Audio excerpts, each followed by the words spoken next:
Les tumeurs gynécologiques bénignes sont fréquentes. Aujourd'hui, on s'intéresse aux kystes de l'ovaire avec le docteur Marie-Laure Bréval. Vous êtes auteur de Mon guide gynéco pour les nuls. Alors, ces kystes de l'ovaire, grave, pas grave?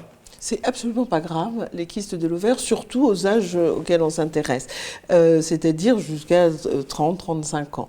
Au-delà, la persistance d'un kyste de l'ovaire peut inquiéter et exiger des examens complémentaires.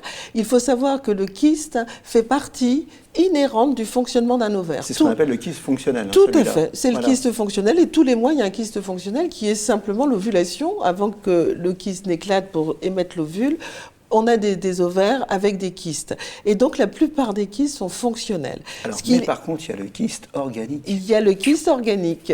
Et le kyste organique, effectivement, peut apparaître à des âges plus jeunes, comme le kyste endométriosique, qui est tout à fait caractérisé à l'échographie, qui ne présente pas de danger pour la santé, mais qui peut, du fait de ses proportions, nécessiter une intervention chirurgicale. Et puis, vous avez des kystes qui peuvent être cancéreux, mais ça à des âges plus avancés ou en fonction de facteurs génétiques, sur des âges des femmes plus jeunes. Mais là, il y a une composante génétique très très forte quand on développe un cancer de l'ovaire à des âges précoces. On enlève systématiquement ou pas? Pas. Alors voilà, je voulais insister sur cette question. Beaucoup de jeunes femmes, à la post-adolescence, on leur a dit vous avez un kyste, vous aurez peut-être des problèmes pour être enceinte. Ça, c'est des propos qui pénalisent considérablement l'avenir de ces jeunes femmes. Et pas du tout, les kystes fonctionnels n'empêchent pas d'être enceinte. Il ne faut surtout pas y toucher, ils disparaissent tout seuls ou avec un traitement hormonal.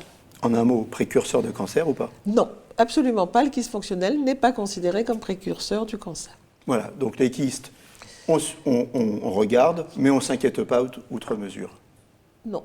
Merci.